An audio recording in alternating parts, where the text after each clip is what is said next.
I was out there at 5 in the morning, shovel scraping against frozen concrete, my breath coming out in white clouds that disappeared into the darkness. The temperature had dropped to about 15 degrees Fahrenheit, and the blizzard was not letting up.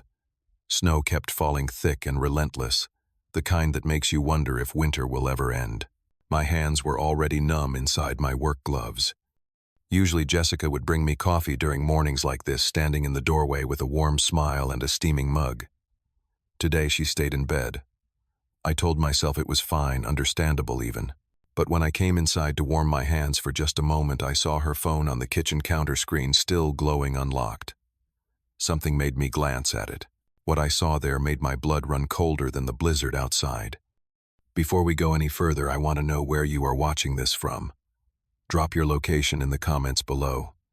And if you are enjoying this story so far, please hit that like button and subscribe to the channel. Trust me, you will want to hear what happened next, because what I discovered that morning changed everything I thought I knew about my marriage. Let me tell you how it all unfolded. Jessica and I had been married for 7 years. We met at the University of Michigan during our junior year, bonding over late-night study sessions in the library when everyone else had gone home. She was studying marketing. I was in civil engineering. We just clicked. After graduation, we moved to Minnesota together. She landed a job as a marketing manager at a tech company, and I became a civil engineer. 4 years ago, we bought our 3-bedroom house in the suburbs. It felt like we were building something real, something lasting. Our morning routine was like clockwork. I would wake up at 4:30, get dressed, and head outside to clear the driveway before my 6 o'clock commute. Jessica usually got up around 5:30, made coffee, and got ready for her own workday. During winter, she would often bring me that coffee while I was still shoveling, and we would talk about our plans for the day. It was simple, but it was ours. But over the past 3 months, things had shifted. Jessica became distant. She blamed it on work stress, said there was a big promotion coming up, and she needed to focus. I believed her. I wanted to support her. She started spending more time on her phone, changed her password. When I asked about it, she said her company had a data breach, and everyone needed better security. It made sense. She became less interested in spending time together, more irritable when I tried to talk. She started going to the gym 5 days a week, when she used to go maybe twice. Again, I thought it was healthy. She was dealing with stress, taking care of herself. I was proud of her. I never suspected anything. Not once. I trusted her completely. That morning when I stepped into the kitchen around 5:15, my hands were so numb I could barely feel my fingers. The coffee maker had been set to auto brew, and the smell of fresh coffee filled the warm kitchen. That was when I noticed her iPhone sitting on the white marble counter screen facing up. It was unlocked. And as I walked closer, a new message popped up on the screen. The contact name said, Dana. I recognized that name. Dana was supposed to be her work friend, someone she mentioned occasionally, but what I read made my stomach drop. The message thread was right there, open and visible. Jessica had written, "He is out there like an idiot in the blizzard. If we are lucky, he will have a heart attack, and we will not need the divorce." Below that, someone named Derek had replied. Not Dana, Derek. 3 laughing emojis. And then, "How much longer do we have to wait?" "I am tired of hiding," Jessica had responded. "Soon. Lawyer says we need more documentation. He makes good money. I want everything." Derek wrote back. "Then we can finally be together. Caribbean vacation after." And Jessica replied, "Definitely. He is so clueless." I stood there in my snow-covered boots, melting ice pooling around my feet on the kitchen floor, staring at those words. My hands were shaking, and it was not from the cold anymore. I felt sick. 7 years together.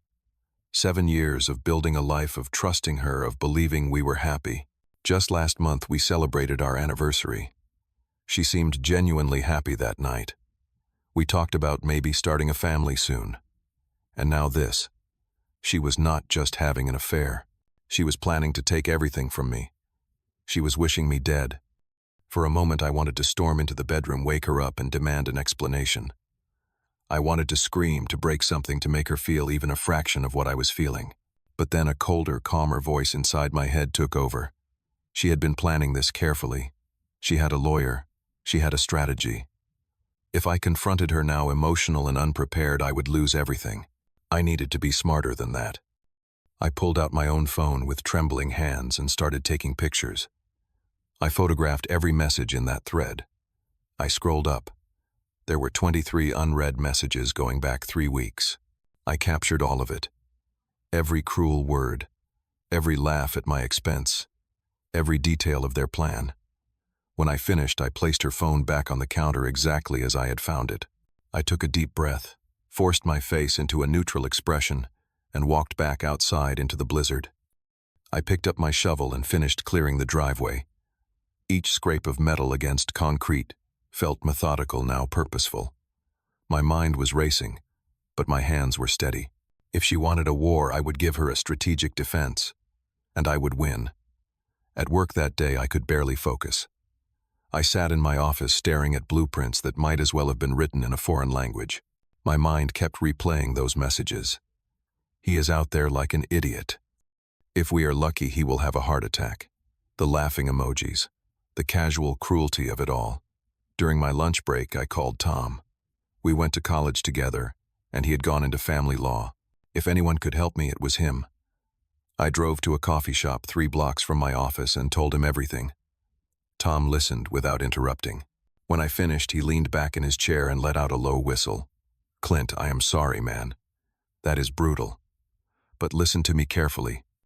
Do not confront her. Not yet. You need to document everything.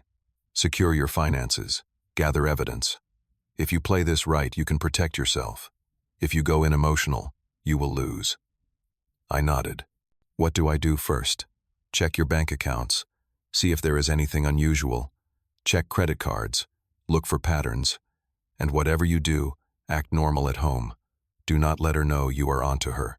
I spent the rest of my lunch break on my phone. I logged into our joint bank account.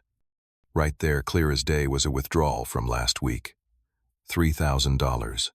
The label said, "Personal shopping." I had never noticed it before because I trusted her with our money. Then I checked our credit card statement.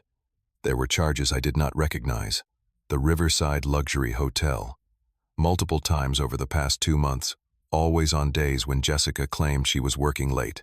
I felt my jaw clench. I called the hotel pretending to confirm a reservation. The woman on the phone was helpful. "Yes, sir, we have several bookings under the name Derek Patterson." "Would you like me to pull up the details, Derek Patterson?" So that was his full name. I thanked her and hung up. I found him on social media within minutes. Sales director at TechCore, a competing firm in the area. Divorced 2 years ago. Good-looking guy, I had to admit. Successful. The kind of person who probably made Jessica feel exciting and new. That evening when I got home, Jessica acted completely normal. She kissed me, hello, asked about my day, complained about a tough meeting at work. I played along. I asked her how her day went, listened to her stories, made dinner with her like we always did. She had no idea I knew anything. While she was in the shower, I quickly checked her laptop. She had left it open on the dining room table, which was unusual but convenient for me. I found an email folder labeled Travel Plans. Inside were messages between her and Derek. Hotel receipts, flight bookings for weekend trips I never knew about, romantic messages about their future together. But the worst part was a document titled Asset List. It was a detailed breakdown of everything we owned together. The house valued at approximately $450,000. My 401k, which had about $200,000 in it. Our joint savings $75,000. And somehow she even knew about the $100,000 inheritance I had received from my grandfather, which I kept in a separate account. There were notes next to each item. Strategy notes. File for divorce, citing emotional neglect and his long work hours. Minnesota is a no-fault state, but I can claim I sacrificed my career for the marriage. Get majority of assets. I took pictures of everything. Over the next 3 days, I kept digging. Phone records showed hundreds of calls and texts between Jessica and Derek. I found a business card hidden in her car from a divorce attorney. The gym membership she got 3 months ago was just a cover for meeting him. The promotion she kept talking about at work, the one causing all her stress. I checked with a mutual friend who worked at her company. There was no promotion. It was all lies. Everything I thought was real had been a performance. The woman I loved, the woman I had built a life with, had been playing a role, and I had been too trusting, too blind to see it. Thursday evening, Jessica announced she wanted to talk. We sat down on the couch, and she put on her concerned face.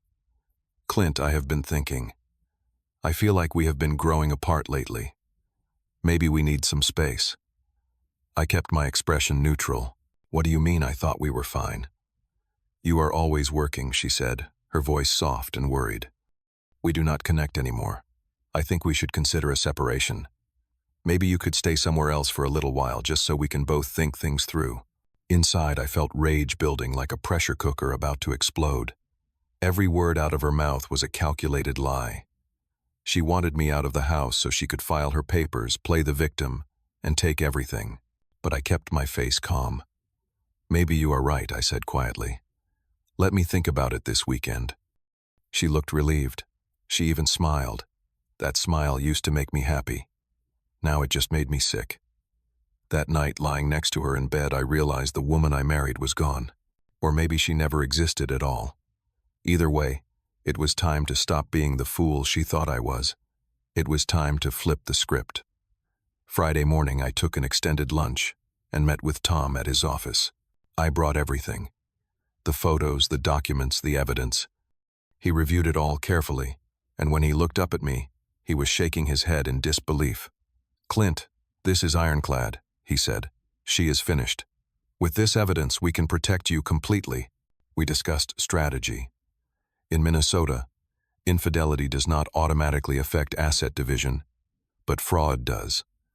And Jessica had been fraudulent. She claimed work stress while actively planning to steal from me.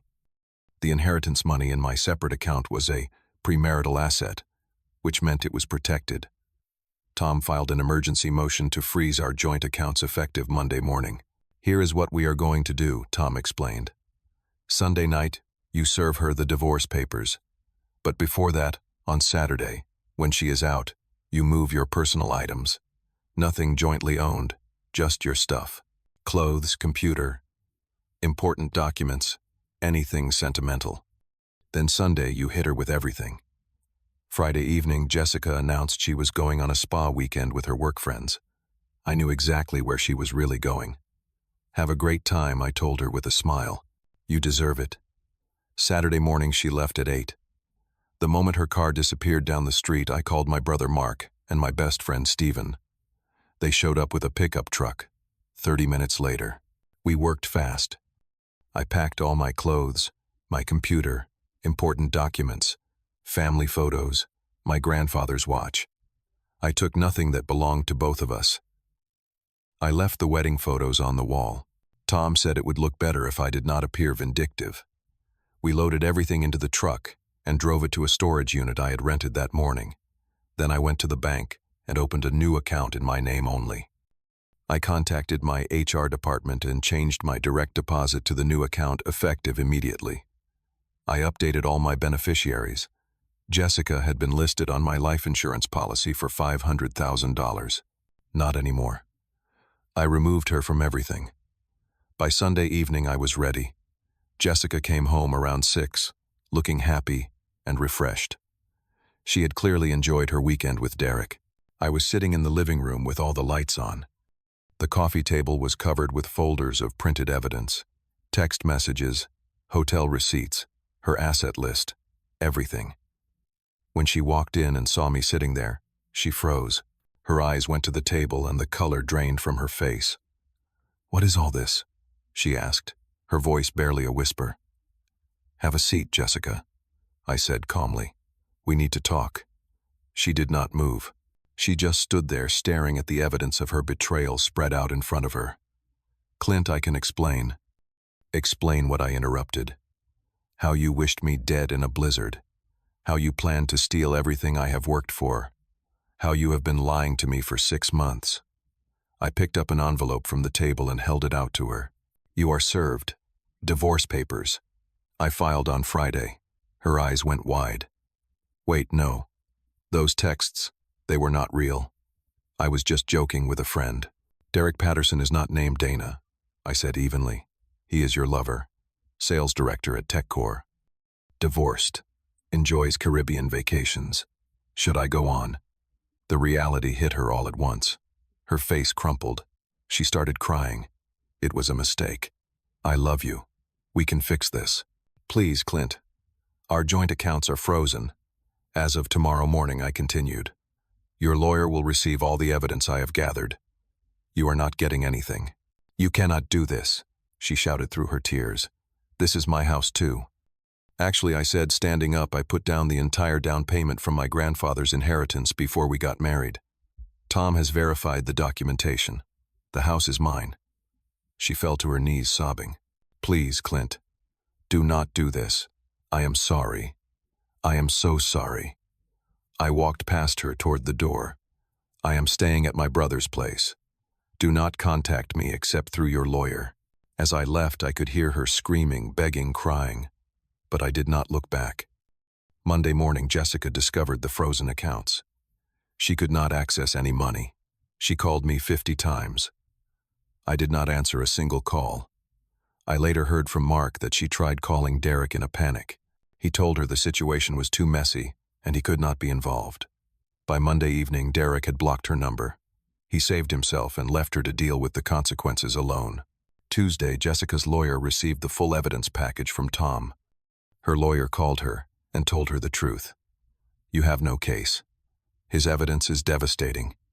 You need to accept whatever settlement he offers. Jessica showed up at my workplace on Tuesday afternoon. Security escorted her out. She tried to claim I had been abusive, but I had witnesses, documentation, and her own words proving she was lying. Her own parents called me to apologize after they learned the truth. Her mother cried on the phone, saying she was ashamed of what her daughter had done. Wednesday, Jessica sent me a long email. She admitted everything. She said Derek had manipulated her, that she made a terrible mistake, that she still loved me. She offered to split everything. 50-50 no contest, if I would just forgive her and stop the divorce. Tom read the email and laughed. She is desperate. She knows she is finished. My response sent through Tom was simple. See you in court. Jessica's world fell apart completely after that. Derek married someone else within 6 months. Her coworkers found out about the affair because Derek worked at a competitor, and it became a professional scandal. Derek's bitter ex-wife even exposed photos of Jessica and Derek together, online photos from that spa weekend. The humiliation was total. Everything Jessica had built, everything she thought she would gain, it all collapsed. And it collapsed because she underestimated the man she thought was an idiot standing in a blizzard. 2 months later, the divorce was finalized. The settlement was heavily in my favor. Jessica received 30% of the joint assets, which represented only what she had contributed in income during our marriage. I kept the house, my retirement accounts, and my inheritance. Because of her fraudulent planning, the judge ordered her to pay a portion of my legal fees. She moved to a different state and took a job elsewhere. I heard through mutual friends that Derek had gotten engaged to someone new within 6 months. Jessica sent me one final letter after everything was settled. It said I destroyed the best thing in my life. You deserved better than what I did to you. I am sorry for everything. I read it once, folded it, and put it in a drawer. I never responded. There was nothing left to say. These days I am still in the same house. I remodeled it, made it truly mine.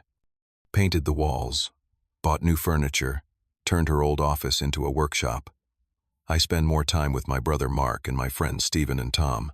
I started going to therapy to work through the trust issues, and honestly it has helped more than I expected. I took up woodworking. There is something peaceful about creating things with my hands, shaping raw materials into something useful and beautiful. It reminds me that destruction is easy, but building something real takes patience and care. I am not rushing into dating. I am focused on myself right now, on healing, on rediscovering who I am outside of that marriage. And that is okay. There is no timeline for recovery. Looking back, I think about that morning in the blizzard a lot. The cold, the darkness, the moment I saw those messages on her phone. Part of me wishes I had never seen them, that I could have stayed in blissful ignorance. But most of me knows the truth. Ignorance is not bliss. It is just delayed pain. Sometimes the people closest to you are strangers wearing familiar faces. Trust should be earned and re-earned, not assumed. And when someone shows you who they really are, when the mask slips and you see the truth, you have to believe it. You have to act on it. That morning I was not the one who had a heart attack, but something in me did die in that moment. The naive part. The part that believed love alone was enough. The part that thought loyalty was automatic in marriage. And maybe that needed to die. Because what grew in its place was someone who knew his worth. Someone who understood that respect and honesty are not optional. They are foundational. Someone who would never again accept being treated as less than he deserved. That, I have learned, is the greatest victory of all.